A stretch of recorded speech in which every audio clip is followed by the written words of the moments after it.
What is up, guys? You got NotTheWorst here, bringing another Black Desert online video, and today we're taking a look at the global labs for June 24th. There are some not super interesting things like screenshot mode rework, but there are some other pretty interesting things, so we'll take a look at a few of the finer points of what is to soon come to live servers, or hopefully soon, with some of the latest updates. And starting off with, we have the Godr-Ayed Offhand weapons now introduced.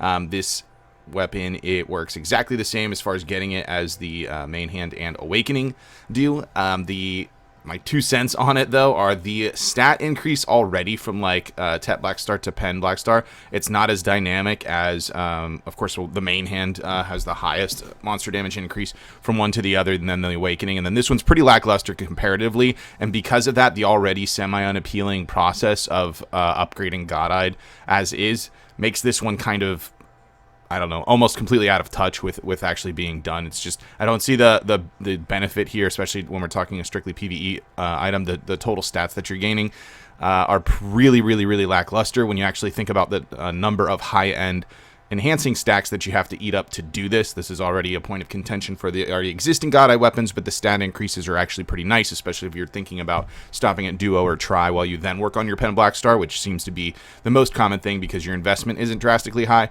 Whereas here, that's not really the case. Let's say you were going to Try. We'll just go with Try, right? So you're going to eat roughly 100, 130, 150 stacks, assuming, I haven't messed with these, so we're just going to assume that at that point, that is the ideal stack to use. I honestly have no idea.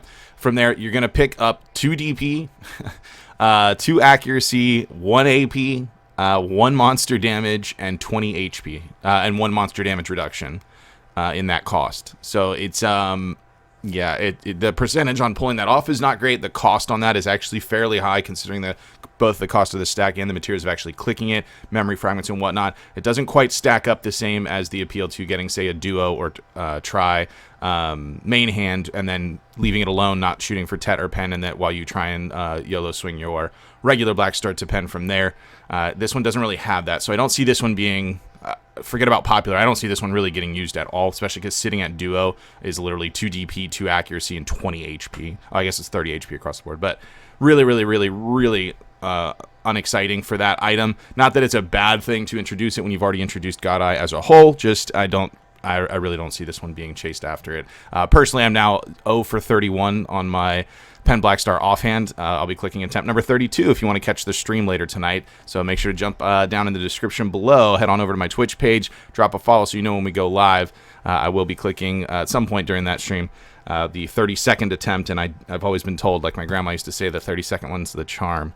At least that's what she always said when it came to meeting her husband. So up next, we have Cron Meal cooldown changes on this. This is kind of just a really nice quality of life, common sense type of thing. Instead of 30-minute cooldown on your Cron Meals, it's now only 10 seconds. Their classification here was, of course, the health buff, or health XP rather, that you get from consuming meals. Obviously, you could just spam these if you could do them every 10 seconds. So there's going to be a cooldown on actually getting it, or a debuff, I suppose, called the fullness effect. So you'll still get that effect for 30 minutes, so you can't just spam through Cron Meals to boost up your health experience. But you can swap from one to the other. So a situation where you're grinding or whatever, you decide you're going to hop over to Arsha, some homie rolls up, you can just straight up pop the Exquisite, or maybe you're done PvPing and you had RG just popped an Exquisite 10 minutes ago and you want to switch to a simple Cron Meal. Something like that, or you want a life skill, but you were grinding for a minute, and then you're like, oh, what am I doing? I forgot I hate wasting my life. I'm just going to life skill instead of killing Fogans all day long, or what have you. Now you can just swap pretty easily. So seamless, nice, and then it's good that they have the, I guess, abuse prevention in the sense of that fullness effect being added as well. Now we have next up the adventure log improvements. This one's actually pretty massive, not for later players that have already done this. It's going to be irrelevant, but I think it's a really great change for players that were either working on this or not. I'll read the dev note on this one, and then we'll pick out a few of the finer things that this changes. The adventure log of Black Desert was created with the intention of being able to experience or proceed with various types of play while traversing the world, and at that time, develop the character in a special way rather than as an item. Many adventurers enjoyed the adventure log of Igor Bartali, who announced the start of the adventure log to other adventure journals. That actually didn't really dev notice. They've changed some effects of what you need to do in order to get the particular chapter of that book done. Okay, so some of the notable ones that were getting people hung up You have Fighting the Witch using the spell book. You can now obtain 1 Dread Witch Summon Scroll by completing Explore the Witch's Cursed Building, so that way you can just straight up get one. The Gift Manos Ruby necklace to Islam Bartali was now changed to a Pry Serops. That's going to make that drastically easier because those typically sit sold out on the market for quite a while. You just got to chill on a pre-order. The creating a Tri Asula accessory and turn that in is now only Pry, so you'll just splap through that off of login rewards or whatever. I don't even remember if they still give out in seasons those like chests of full sets of Asula accessories, but if not, you can just go get them very, very, very quickly. The Pilgrim's Path and Heralds, that's the HP journal. The Pilgrim's Path time limit on it was increased from 12 minutes to 15 minutes. Gives you an extra 3-minute buffer. That 3-minute buffer is actually, it's pretty big. Well, she told me it was average, but you get the idea. Give Dora Ponte a Duo Schultz necklace. This is for Pavino Greco. Excuse me, that is the HP one. The Herald's Journal is getting DP from there.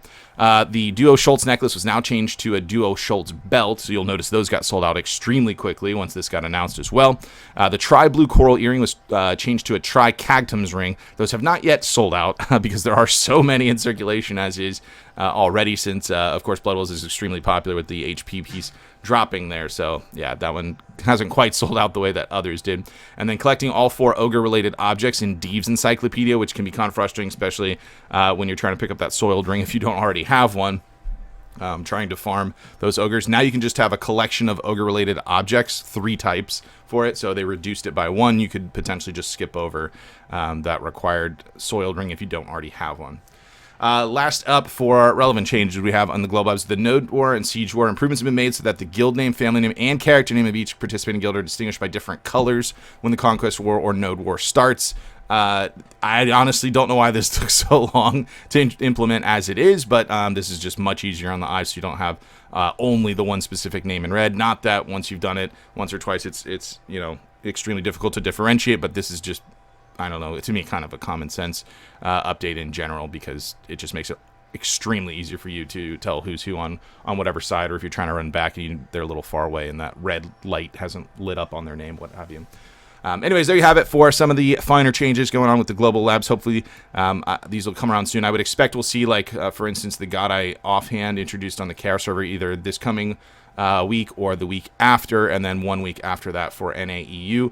So that should be coming around pretty soon for us. That's not always the case. Keep that in mind. It does sometimes get mixed around when they want to push stuff in different areas, but that's overall generally the rule of thumb for that. So let me know what you guys think about what's going on in the comments down below. If you did enjoy the video, be sure to like it. If you're new to the channel, be sure to subscribe so you get notifications when new videos do go live. And as I mentioned earlier, if you'd like to catch me live and see that 30-second Pen Black Star offhand click, you can jump on over to my Twitch page, drop a follow there so you get notifications for that as well. With that said, that's going to be it for this one. I want to thank everybody for watching, and I will see you next time.